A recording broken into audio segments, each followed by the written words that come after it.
as you guys know, if you're not, in Minnesota where we're based, we all got word this morning about the tragic passing of George Floyd. Was that his name, right? Yeah. Yeah, George Floyd. Yeah.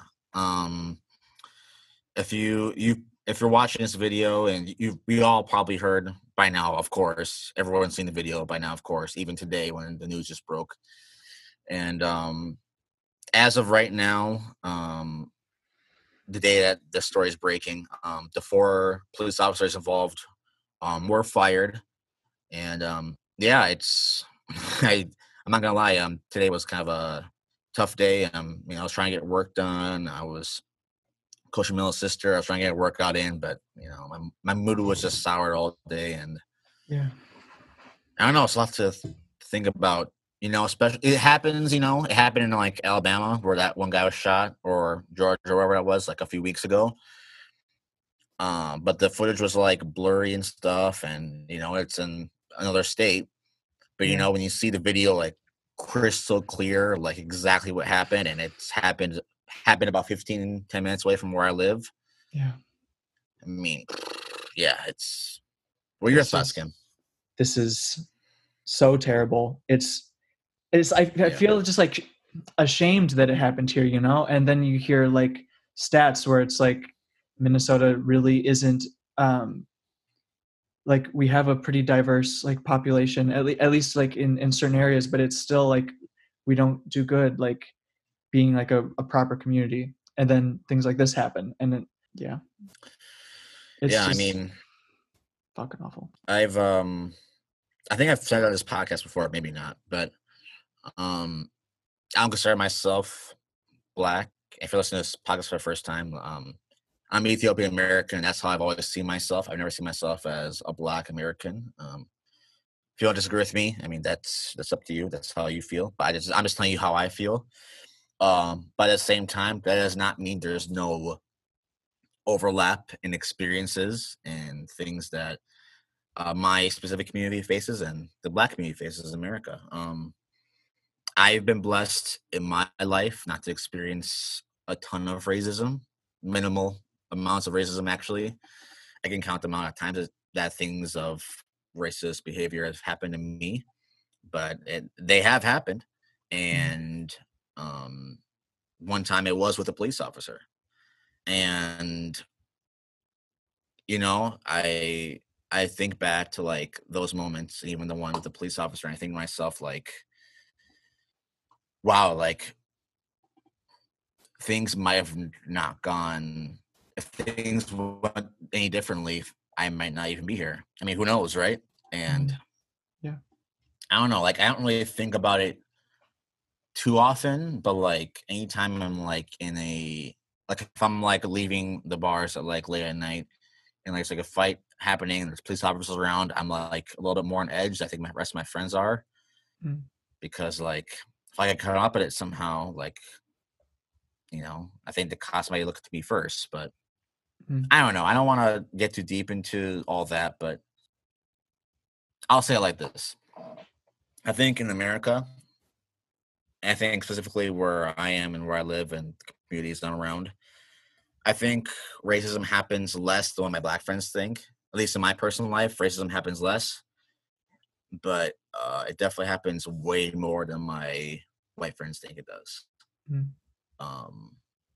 So, and I was just talking to my sister today, like before we left for weight room, and I was like, listen, you get into a situation, police involved, you say, yes, sir, no, sir, yes, ma'am, no, ma'am, do what they tell you to do, that's it.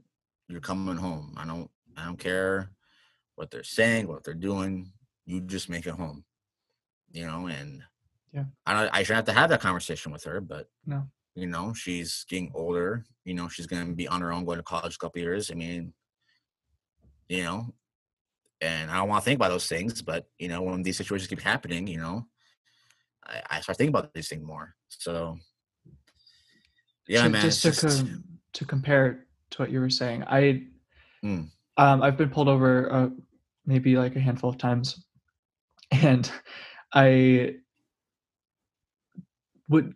that I can remember, I never really got a specific talk from my parents about, like, how to, like, talk to an officer. So just I say that just thinking back to the Philando thing and kind of to what you were saying, where, um, Right. I don't think they ever felt the need to, like, communicate that to me, and that was a huge blindside for me, and I kind of that was the first time I really started to become aware that that was, like, a thing, you know?